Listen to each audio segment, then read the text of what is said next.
Hedonisme. Apakah yang dimaksudkan dengan hedonisme?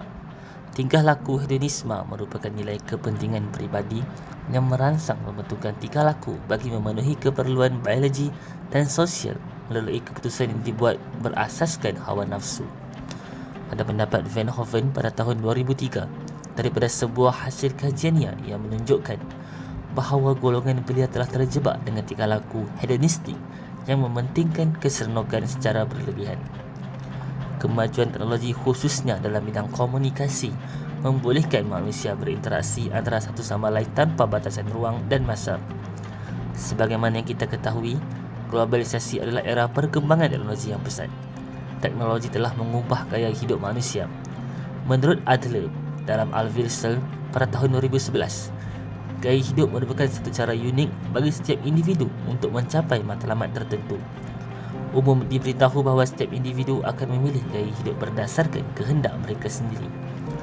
Menurut seorang ahli falsafah, hedonisme boleh dibahagikan kepada dua bahagian, iaitu hedonisme psikologi dan hedonisme etika. Menurut ahli falsafah yang lain pula, hedonisme psikologi merujuk kepada individu yang sentiasa mengambil tindakan yang dapat difikirkan dapat memberi kenikmatan terbesar kepada mereka, serta memilih sesuatu perkara yang difikirkan dapat memberikan lebih banyak kebahagiaan dan mengurangkan kesakitan kepada mereka. Manakala hedonisme etika ialah manusia seharusnya melakukan satu tindakan yang dapat menghasilkan kenikmatan dan kebahagiaan terbesar kepada mereka, dan hedonisme ini dikenali sebagai hedonisme etika universal. Menurut Kamus Malaysia, hedonisme ialah pola pemikiran yang menjelaskan bahawa memaksimumkan keseronokan adalah perkara yang terbaik dan paling diingini dalam kehidupan. Budaya hedonistik ini berlandaskan keinginan manusia terhadap kemewahan yang melampau, termasuk berbelanja berlebihan. Hedonisme juga dikaitkan dengan kesan penerimaan budaya asing seperti Barat dan Korea Selatan. Penyokong budaya baharu ini meniru simbol budaya asing seperti muzik, makanan, fashion, produk kecantikan dan bahasa seharian.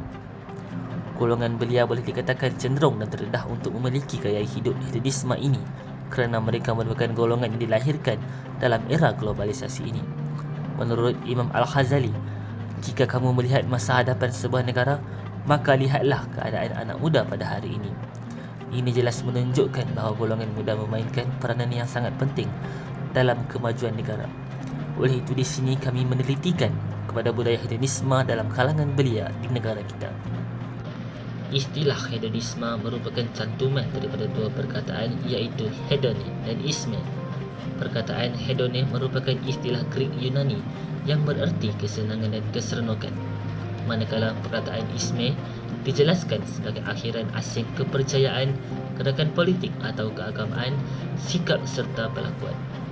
Terdapat pandangan yang menyatakan bahawa hedonisme dikatakan sebagai perkara yang mendatangkan faedah kepada pengamalnya tanpa perlu memikirkan kesan akibat terhadap diri, masyarakat dan negara kerana mengutamakan keseronokan, kesenangan dan kenikmatan. Selain itu, menurut Epicurus, fokus kepada keseronokan perlu diletakkan dan dalam masa yang sama menjauhkan diri daripada perkara yang membawa kesedihan kepada diri, atau dalam erti kata lain, increasing pleasure and reducing pain. Namun ini bertentangan dengan Aristoteles yang menyatakan bahawa kesakitan merupakan perkara yang wajar diperolehi dalam proses mencapai kesenangan. Budaya hedonisme bukanlah satu perkara yang baru. Berbeza dapat dilihat bahawa hedonisme telah pun lama berkembang di Eropah Barat di sekitar kurun ke-14 dan ke-15 sebelum tersebar ke serata dunia. Menurut falsafah Timur, hedonisme adalah pandangan falsafah yang menekankan pencarian kesenangan dan kenikmatan sebagai tujuan utama kehidupan.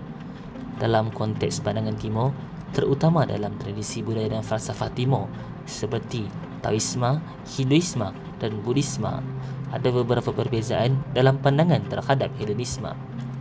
Pertama sekali, dalam Taoisme, kesenangan dan kenikmatan dianggap sebagai bahagian semula jadi dari kehidupan yang seimbang.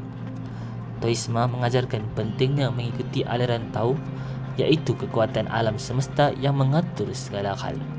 Seterusnya, dalam Hinduisme, konsep hedonisme dikenali sebagai karma, kama adalah salah satu dari 4 tujuan hidup manusia menurut tradisi Hindu yang meliputi kesenangan, kebahagiaan dan keinginan beria. Seterusnya, dalam Buddhisme pula, pandangan terhadap hedonisme agak berbeza. Agama Buddha mengajar bahawa keseronokan deria dan keseronokan material adalah punca penderitaan dan ketidakpuashatian manusia. Dalam konteks anak muda di Malaysia pula, sememangnya terdapat pengaruh budaya hedonisme yang ketara, terutamanya disebabkan oleh globalisasi, perkembangan teknologi dan pengaruh media sosial. Walau bagaimanapun, ini bercanggah dengan falsafah Timur yang lebih menekankan nilai-nilai seperti kesederhanaan, kesedaran diri dan keseimbangan. Falsafah Timur boleh membantu golongan muda memahami kepentingan mengekalkan keseimbangan dalam kehidupan, mencari kepuasan lebih mendalam dan lebih mampan, serta menghormati perhubungan sosial dan nilai tradisional. Pertama sekali, manusia suka kepada berhibur bagi menenangkan fikiran dan menghilangkan tekanan. Ledakan hedonisme melalui hiburan yang paling besar di negara ini ialah pertunjukan konsert nyanyian dan program hiburan berbentuk realiti. Kedua-dua hiburan ini lebih banyak mengarah kepada keburukan. Perkara-perkara maksiat yang dipamerkan di atas pentas hiburan seperti percampuran lelaki dan perempuan, pendedahan aurat khasnya artis wanita dan pelbagai lagi bentuk kemungkaran telah menjadi ikutan. Hal ini kerana unsur-unsur maksiat tersebut dianggap bukan menjadi suatu kesalahan jika ia dipamerkan kepada umum, seolah-olah terhindar daripada fitnah orang. Hiburan menjadi alat utama untuk memuaskan keinginan dan mencipta pengalaman yang menggembirakan. Pencarian kesenangan seperti itu sering dikaitkan dengan keseronokan material, nafsu dan kepuasan diri. Seterusnya, tidak dapat dinafikan bahawa dalam era yang begitu moden dan berglobalisasi ini, media sosial merupakan antara satu lagi punca yang memainkan peranan yang amat signifikan dalam perlakuan budaya feminisme di kalangan belia di Malaysia. Hal ini dikatakan demikian kerana pada hari ini, melalui perkembangan media sosial, pengaruh budaya hedonisme dapat menular ke negara ini dengan begitu mudah dan pantas yang menjadi bahan yang termudah, termurah dan terkini. Pertamanya, melalui pameran gaya hidup di media sosial. Media sosial seringkali digunakan oleh segelintir individu untuk mempamerkan gaya hidup hedonis mereka. Pelbagai gambar bersama video yang menampilkan perjalanan mewah, pakaian bergaya dan tidak begitu sesuai, makanan mewah dan juga aktiviti hiburan yang mahal sedang dibuat naik dan disiarkan di halaman media sosial masing-masing dengan tujuan membanggakan pencapaian dan gaya hidup hedonis. Apabila paparan begini berlaku, sudah tentulah individu ataupun belia akan menjadi ikutan. Antara faktor lain belia kini terjebak dengan budaya hedonisme semestinya tidak lain dan tidak bukan berasal dari sikap belia sendiri. Belia kini merasa takut untuk ketinggalan dari perkembangan atau trend semasa. Sikap ini turut dikenali sebagai FOMO yang merupakan akronim bagi Fear of Missing Out. Ketakutan ini akan datang apabila melihat kehidupan orang yang lain lebih meriah dan seronok yang dipamerkan terutamanya di media sosial. Seseorang yang mengalami FOMO tidak akan merasa puas dengan apa yang dimilikinya, lalu membandingkan diri dan kehidupannya dengan orang lain. Akhir sekali, faktor kerohanian turut menjadi penyumbang kepada tingkah laku seseorang manusia ataupun belia. Seiring dengan zaman teknologi, pendedahan budaya yang boleh merosakkan akal fikiran belia berlaku dengan sangat pantas dan mudah. Belia yang hidup tanpa ditekankan dengan perihal agama yang teguh berpeluang besar untuk terpengaruh dengan budaya hedonisme yang sememangnya sedang berleluasa pada masa kini. Kekosongan jiwa belia yang tidak terisi dengan perkara-perkara rohani atau moral membawa kepada pegangan agama yang rapuh. Apabila jiwa mereka haus akan ketenangan, mereka akan cenderung untuk memenuhi keperluan jiwa dengan perkara-perkara yang mendatangkan keseronokan dan hiburan yang melampaui batas. Sesungguhnya, kesan budaya hedonisme terhadap masyarakat kini, khususnya golongan belia, adalah amat ketara dan membimbangkan. Budaya hedonisme mengakibatkan generasi muda di Malaysia ini mudah lupa dan lalai terhadap pengalaman hidup yang sebenar. Serangan pemikiran dan perlakuan yang ditanam melalui budaya hedonisme akan menjadi tunjang utama dalam kehidupan meruntuhkan moral dan akhlak dalam kalangan belia. Selain itu, budaya hedonisme juga membawa kepada kehancuran nilai-nilai agama dalam diri seseorang. Segelintir remaja atau belia yang terpengaruh dengan budaya ini gemar melibatkan diri dengan perkara negatif dan sukar untuk mengawal nafsu dengan baik.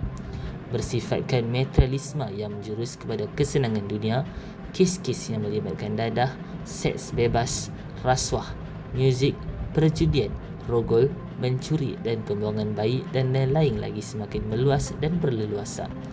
Malaysia Gazette melaporkan bahawa pada 5 Julai 2021, pada tahun 2020, sebanyak 20,643 kes dadah dilaporkan, manakala pada tahun 2021 sebanyak 7,066 kes. Meskipun tren menunjukkan penurunan kes dari tahun 2019 dan 2020, tetapi nilai kes yang dilaporkan masih tinggi. Menurut kajian juga, mereka yang terlibat berusia antara 13 sehingga 18 tahun. Dari hari ke hari, aspek akidah, perilaku, politik, ekonomi, sosial dan kesihatan akibat daripada terperangkap dalam tekanan dan kebimbangan bagi mengejar kepuasan segera akan menjadi hancur dan kacau kesan daripada gaya hidup yang buruk ini.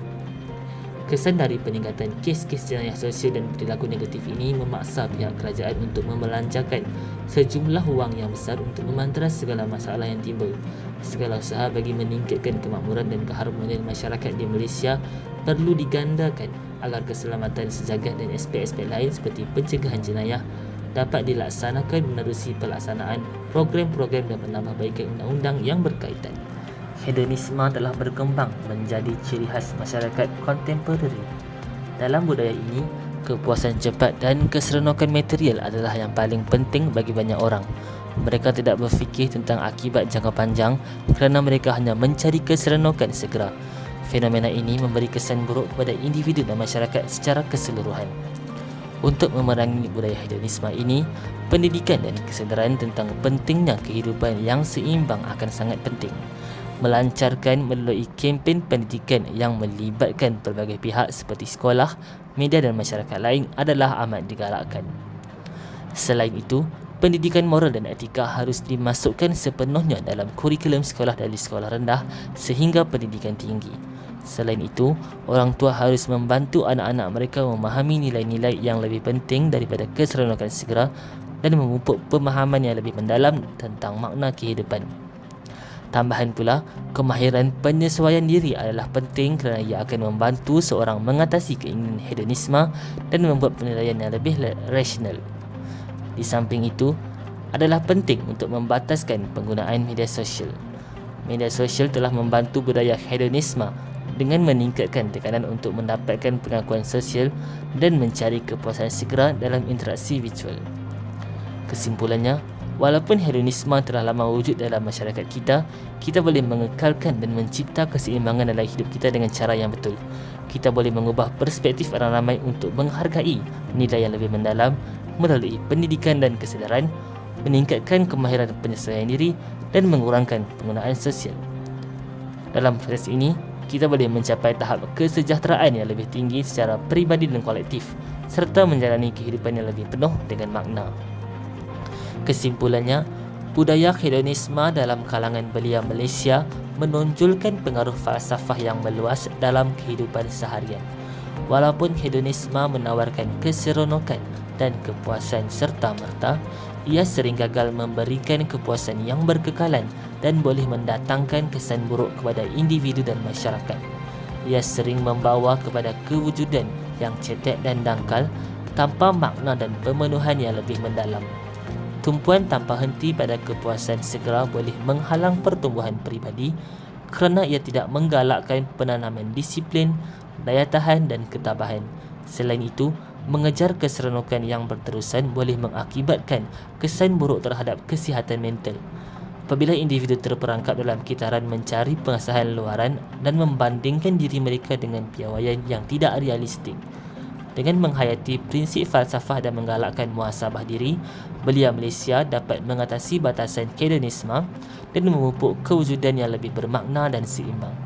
Dengan menyepadukan falsafah ke dalam pendidikan dan memupuk persekitaran yang menyokong, masyarakat Malaysia boleh memupuk generasi individu muda yang bukan sahaja didorong oleh kepuasan segera tetapi dilengkapi dengan alat untuk mengharungi cabaran hidup dengan kebijaksanaan dan daya tahan.